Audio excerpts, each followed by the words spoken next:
Islam terpepet anu bener-bener hayang nyalametkeun agama lompatlah ke Mekah. Tanda jelema bakal lalumpatan ke Mekah, Mekahna sekitar haram bakal dilebaran di kuari geus mulai ke dunia engke di akhir bakalna dunia kacau balau anu luar biasa. Di mana-mana huru-hara sekup lati mimiti sekup keluarga, RT, desa, kecamatan, kabupaten. Wah, tuntutanana macam-macam, ekonomi lah, tuntutanana politik lah, dan lain-lain macam-macam. Antara negara ribut, walut dunia. Apapun yang terjadi, milik siapapun cak raja, ini harus dijual, dibeli ku raja, dilebarkan kuari geus terjadi. Madinah dilebarkan. Iya tehnya nama nyaho atau teu nyaho karena riwayat eta nu dijelaskan ku Kangjeng Nabi bakal kos kitu bae engke ti negara masing-masing, Indonesia, Malaysia, Thailand, dan berbagai negara kobo nu deket mah di Timur Tengah, Iran, Irak, Turki, Pakistan, India, wabeh datang hatta di Eropa, Spanyol, hatta di Amerika dan lain sebagainya datang ke Mekah nyalametkeun agama. Kebenaran kayak pemerintahan teh deui membuka lebar-lebar geus nego jeung berbagai negara lantaran terjepit di negara masing-masing. Kuari mah masih hese kede urang jeung igobah di Mekah. Baheula babari kuari hese engke babari deui asup ke Mekah teh untuk penyelamatan agama, melindungi Baitullah dan lain sebagainya. Engke bakal cari cing di Mekah, engke menunggu manusia adil. Masyaallah. Nah ya Kanjeng Nabi Isa dipanggil ku Gusti Allah ditanya, ya Isa bin Maryam azkur ni'mati 'alaika wa 'ala walidayk idh ayyatuka biruhil qudus. Keistimewaan Kanjeng Nabi Isa alaihi salam di dunia ayat 7. Keistimewaan Kanjeng Nabi Isa di dunia ayat 7 sangat menonjol, luar biasa, di luar jangkauan manusia, di luar konstatir manusia.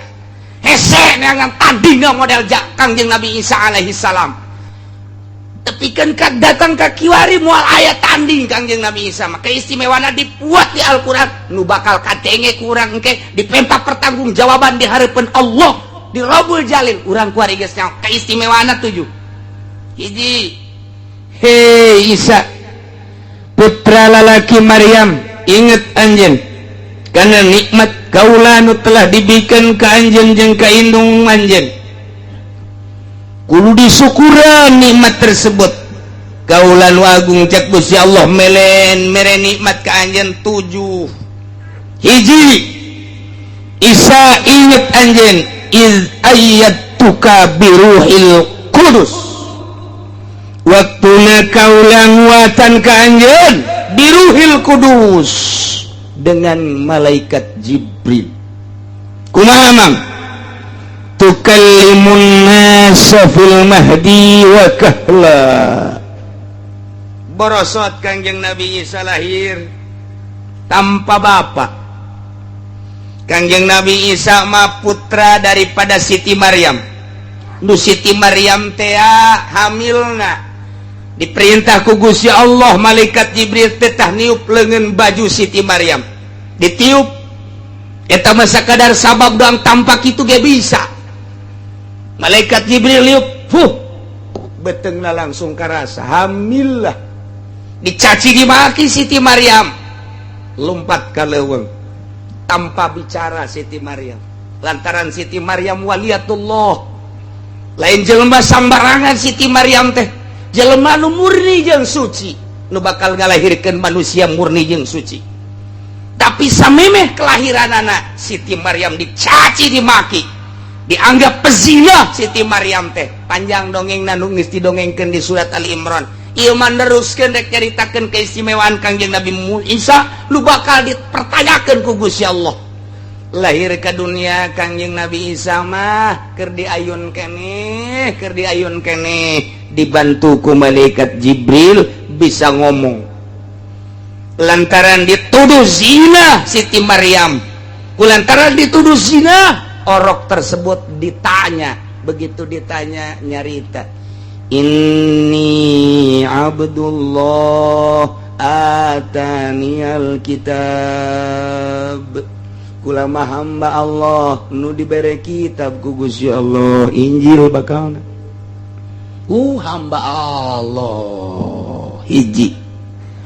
Saha tah anu ngabantuan ngomong keur waktu di ayunan, saha tah anu ngabantuan ngomong keur waktunya na aya di buayan, keur manehanana jadi orok.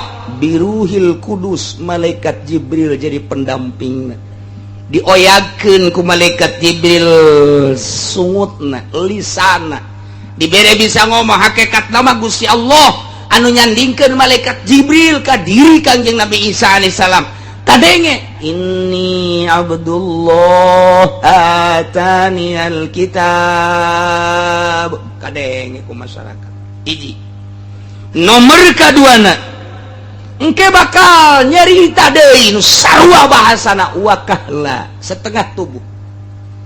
Ieu ayat wakahla nandakeun yufidu nuzulahu qabla sa'ah, bakal turun deui Kangjeng Nabi Isa memeh kiamat. Lantaran aya bahasa wakahla. Wakahla teh umurna setengah tubuh. Kangjeng Nabi Isa waktu diangkat ka langit ku Gusti Allah, dikejar-kejar ku Yahudi, umurna 33 tahun, 3 bulan, 3 poe. Itulah Kangjeng Nabi Isa disalametkeun ku Gusti Allah, kuari aya di luhur langit. Tanda ayana di luhur langit ketika junjunan alam Kangjeng Nabi urang Kangjeng Nabi Muhammad sallallahu alaihi wasallam mi'raj pendak sareng Kangjeng Nabi Isa alaihi salam. Aya keneh di luhur. Masyaallah. Jag-jagwa ringkas. Tah Kangjeng Nabi Isa diangkat ka luhur langit, disalametkeun ku Gusti Allah. Nu dongengna geus dicaritakeun dina surat Ali Imran.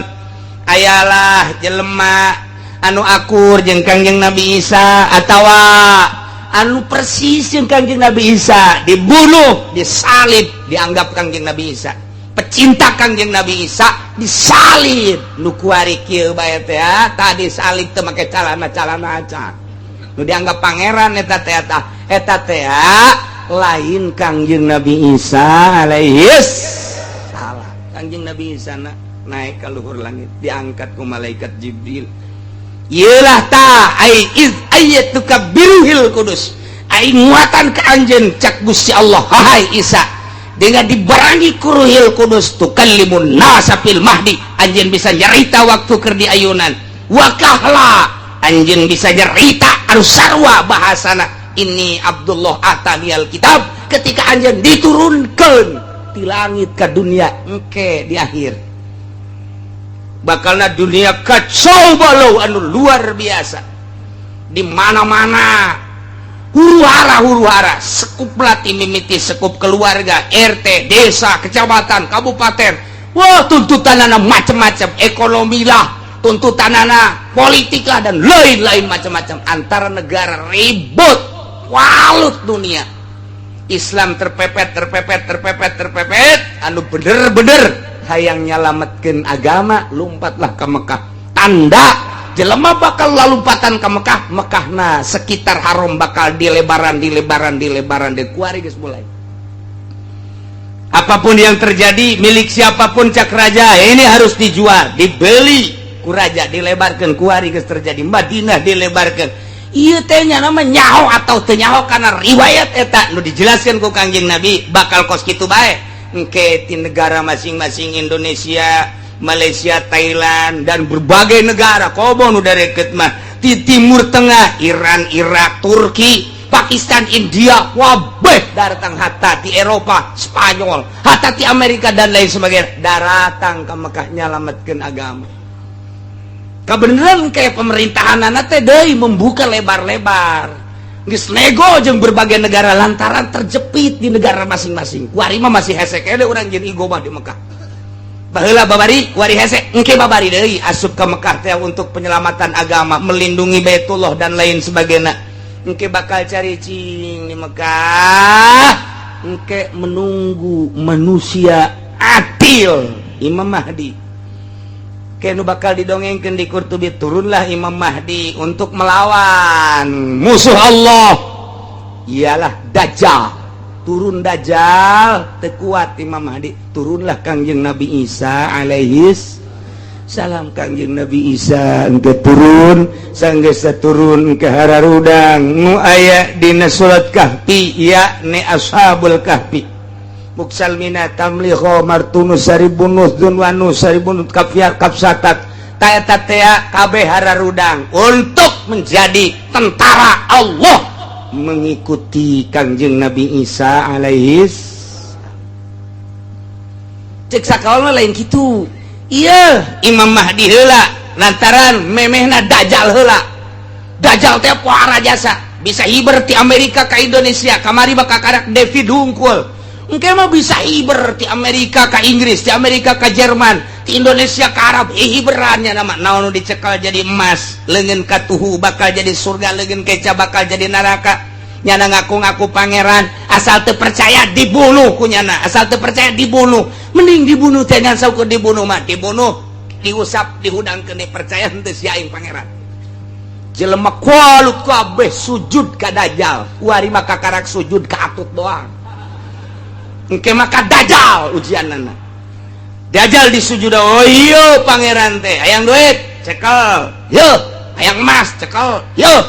Ujianana naon kebutuhan urang. Cak urang kulon teh kami mah ieu geus eueuh cai, gabang, cai, hujan, maju. Turun dirinya. Wer.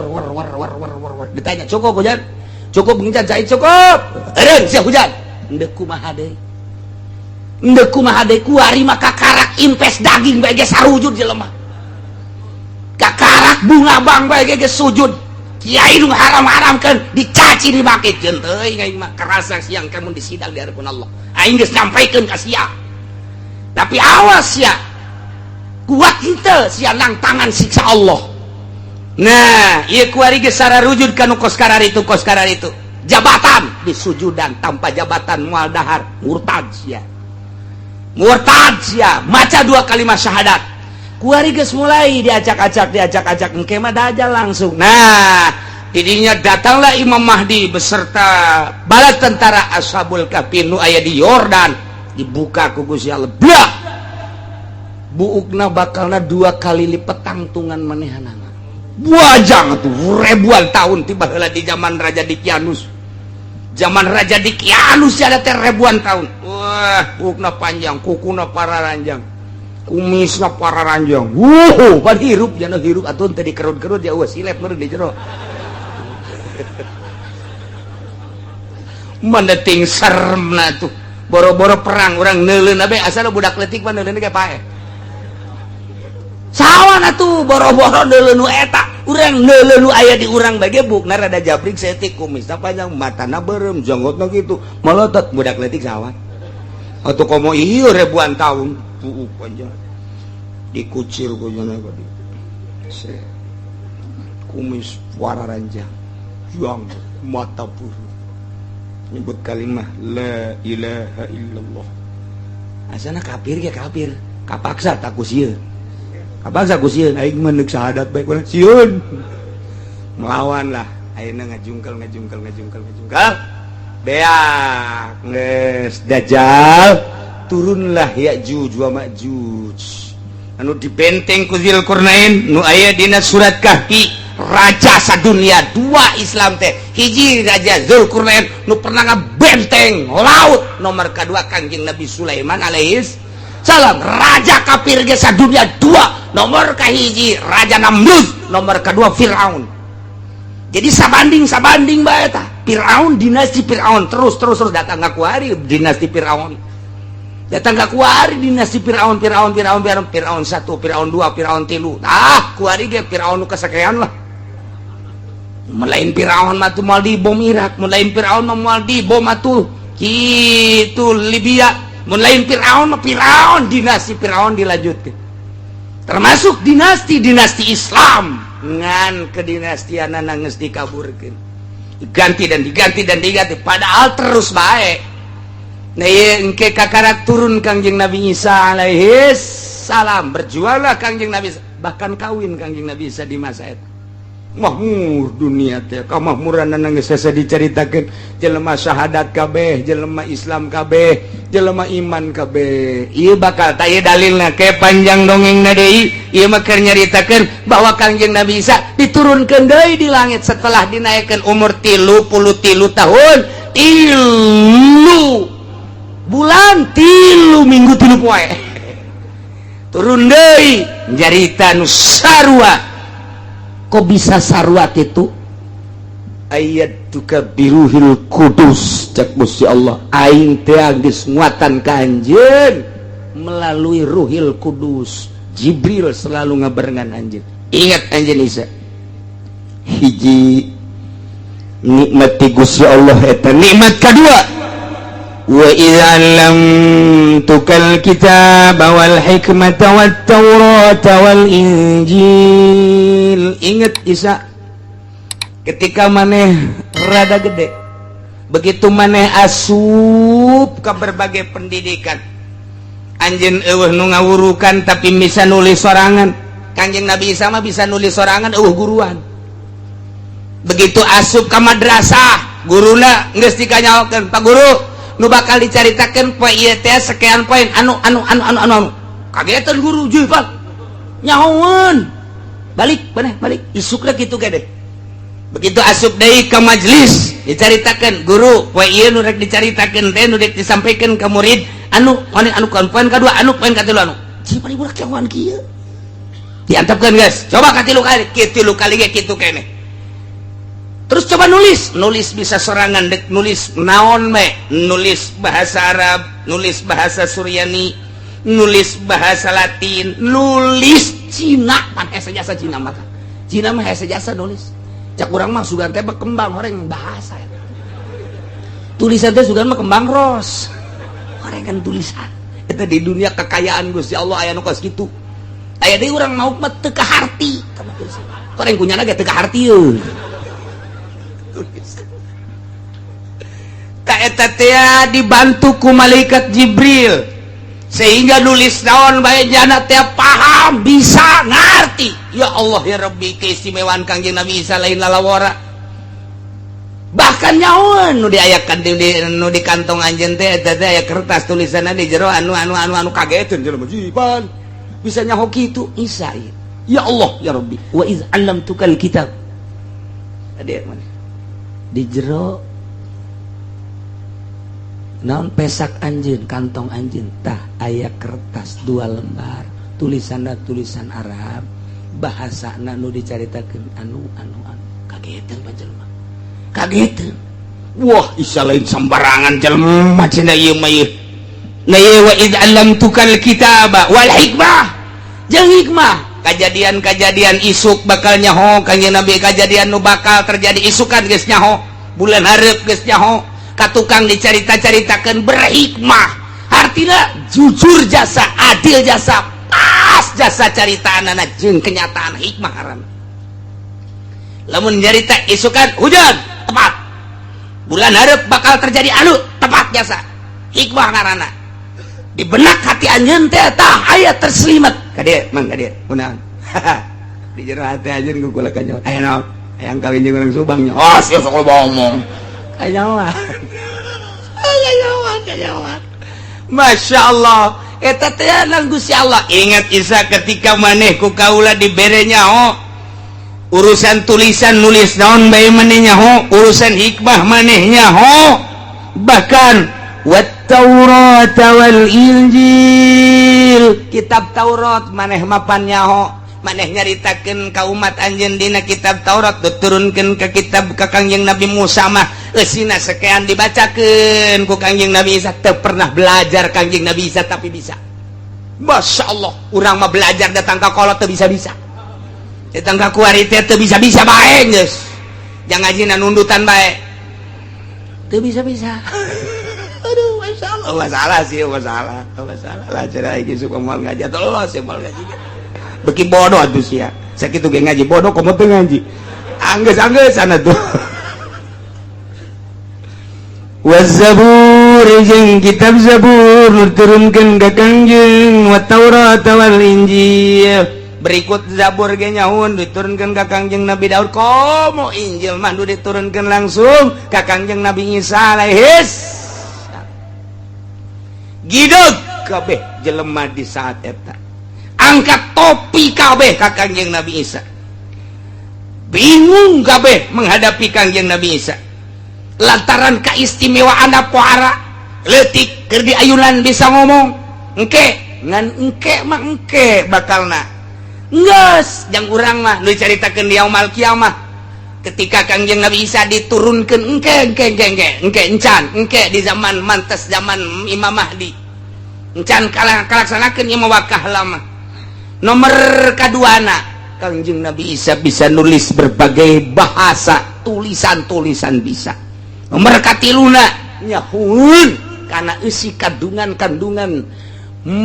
di jero hati manusia bahkan tulisan-tulisan jeung nyaritanana tepat sangat berhikmat jujur adil moal aya mungkir ka ucapan Kangjeng Nabi Isa nomor selanjutnya apalin kitab Taurat apalin kitab Injil kitab Zabur komo Injil mah pohara jasa geus teu bisa kukumaha manusia saat eta menghadapi zaman Kangjeng Nabi Isa alaihis salam mana dari keistimewaannya ingat Isa sakus ya Allah wa takhluqu minat tini kahayati at-tayri fatanfukhu fiha fatakunu tayran biizni Kangjeng Nabi Isa teh nyokot lempung kemudian diemple-emple dirupakeun manuk manyar nya sia ka manuk manyar teh nyarahoeun sia mah manuk manyar mah mun usim panen bae lolobana manuk manyar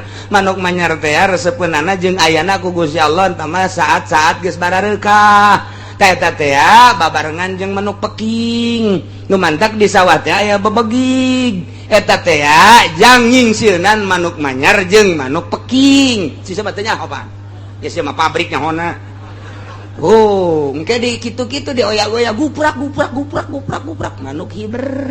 Tah manuk manyar teh tukang malingan pare nu aya di sawah. Baheula mah nu maling di sawah teh manyar. Manyar kuari mah make dasi. Beda rupa doang sebenarnya. Manyar namanya teh eta keneh. Nah dirupakeun ku Kangjeng Nabi Isa dibentukeun manuk begitu-gitu aju ku Kangjeng Nabi Isa ditiup begitu ditiup hiber bisa sasada coba eta lempung dibentukeun manuk ditiup hiber jadi manuk beneran pan eta lain bantrak-bantrakeun nu mantak baheula mah eta bangsa tukang ngangon-ngangon kada itu tukang ngangon ge nyokot lempung nu hideung diemple-emple aja di bolongan ditiup ngan teu jadi manuk sasada doang tui di bolongan kiri katu nggak dikitu-kitu cek jana mah pajar manuk berenang pugu eta mah lempung keneh nurutan Kangjeng Nabi Isa ngan teu kesampean aya dongeng na orang kana eta patani baheula teh aya dongeng na orang pangangon teh wasak nyieunna tina lempung mun rapi gitu-gitu kujana aju ditiup di bolongan pinter jasa dibawa ka imah kolotna ngamuk ulah dibawa ka imah ulah sok ditiup kos kitu kunaon osok eueuh beas di imah gabah osok hepek siap cerekan cenah mun mau olah olie eta ka imah bangsa nu karar itu tah bangsa suling bangsa olah olie anu dina naon garang-garana kitu trompet termasuk manuk nu harus cerekan ngomong pijeun kunaon ye gabah hepes ya moal aya eusian atuh kuari mah atuh panekol sekali itu dibawa ka imah mata eueuh gabah dina gabah suling dibawakan ka imah gitar dibawakan ka imah baheula mah anti imah diasupan ku nu geus kitu mata budak angon teh neundeuna ge jauh ti imah beusi dicarekan ku abah kuari mah abahna suling sia ka mana coba aing nyobaan ieu tolol bapak beda zaman kamari ieu zaman kula leutik jeung zaman ayeuna jauh bedana masyaallah zaman murni budak nenden olah-olie nenden suling nenden mamanukan ge embung di imah di saung bae di dieu tadi tutupan ku nyana ku talokop kunaon diteuneung dia beusi ka nyahoan ku abah budak kuari mah talokop ge teh nyahoan talokop awi denden didinya besi kanyahoan ku abah ku emak sok nyarekan isuk-isuk kakarak ditempo deh jujur jasa budak baheula Masya Allah embungin mawanu kitu ka imah besi teu dahar cak tadi ieu keistimewaan Kangjeng Nabi Isa nyen mamanukan tina lempung ditiup hiber sasada jadi manuk beneran tongkon ku jelema pohara jasa Isa tah eta keistimewaan Kangjeng Nabi Isa alaihis mana deui keistimewaan teh tambah deui keistimewaan anu nomor kalimana wa tubriul kaopatna wa tubriul akmaha wal abrasa biilni bisa nyageurkeun anu buta bisa nyageurkeun nu lampang nu buta bae nu sakitu hesena bisa dicageurkeun lampang nu sampai ka ayeuna obatan ku Kangjeng Nabi Isa mah diusap doa aya jelema buta usap Kangjeng saya muka aya jelema lampang corop usap aya jelema kitu nu sok baruntung danan ngaran-ngaranna lepra kusta lepra usap cager mau nyeri huntu mah di dieu doang cager nyeri huntu mah geus asal diri geus cager we ieu keistimewaan Kangjeng Nabi Isa alaihis salam masyaallah paling dahsyat deui nomor kalimat wa tukhrijul mauta bi'ilni waktuna Kangjeng Nabi Isa alaihi salam bisa ngahudangkeun jelema nu geus maot nu geus puluhan tahun ratusan tahun ribuan tahun di jero kuburanana bisa dihudangkeun ku Kangjeng Nabi Isa ieu teh alat mujizat jang tablighur risalah supaya umatna iman ka Kangjeng Nabi Isa bahwa Kangjeng Nabi Isa teh utusan Allah diberi keistimewaan coba Isa mun bener maneh Rasul Allah tah kuburan coba tah ulah nyieun manuk geus nyieun manuk mah jadi emplek-emplek itu kadeule tah di jero kuburan hudangkeun teh Kangjeng Nabi Isa mun kula bisa ngahudangkeun maneh iman kami ditepak doang ku Kangjeng Nabi Isa ya sahibal makbarah dum biidznillah bukanya nah teh nu kaluar teh jelema hideung kos orang Afrika nyanyi bari goyang-goyang tong teng tong teng tong teng tong teng tong teng tong teng tong teng tong teng eta kabeh hideung bae beu Isa sihirna pohara amat sihir tuh padahal mah eta teh mujizat coba tanya cek kaumna ditanya menanta saha abdi hirup di zaman raja di zaman Kangjeng Nabi Daud alaihi salam pagawean naon anjeun baheula keur zaman Kangjeng Nabi Daud ulama neuk nyaingan Kangjeng Nabi Daud mah suarana bagus aju kula sok nyaingan tapi teu kasaingan kula mah jore bae jadi kula teh penyanyi di zaman Kangjeng Nabi Daud mane iman teu ka Kangjeng Nabi Daud alhamdulillah kula iman ka Kangjeng Nabi Daud kumaha masyarakat geus kadenge alah sihir tah mah coba balikeun deui dibalikeun deui balik deui irji bismillah balik deui ka jero sok nutup deui kuburan Masya Allah diiring-iring deui ka Kangjeng Nabi Isa coba cek tah kuburan nu ieu ya tah kuburan ieu kuburan sada mun kula bisa ngahudangkeun anjeun iman beneran benar kuari atuh coba maca syahadat asyhadu an la ilaha illallah wa asyhadu anna Isa rasulullah engke hudangkeun heula dihudangkeun ku Kangjeng Nabi Isa ya sahibal makbarah gum biidznillah hudang dengan izin Allah dan iradat Allah blak muka assalamualaikum ya Isa waalaikumsalam cek Kangjeng Nabi Isa man anta ana Yapis ibnu Nuh kuring ia adalah Yapis putra daripada Kangjeng Nabi Nuh Masya Allah kurang kumaha cak kaum lagi balikeun deui oke heula cek Kangjeng Nabi Isa ditanya heula anjeun nyaho ka kula nyaho saha kula Isa alaihi salam kula teh sebagai naon Rasul Allah saha jelema anu iman ka Isa kuari salamat lamun jelema teh iman bakal cilaka ulah kos kitu balikeun deui ka kuburan wah nu bae dah Allah blon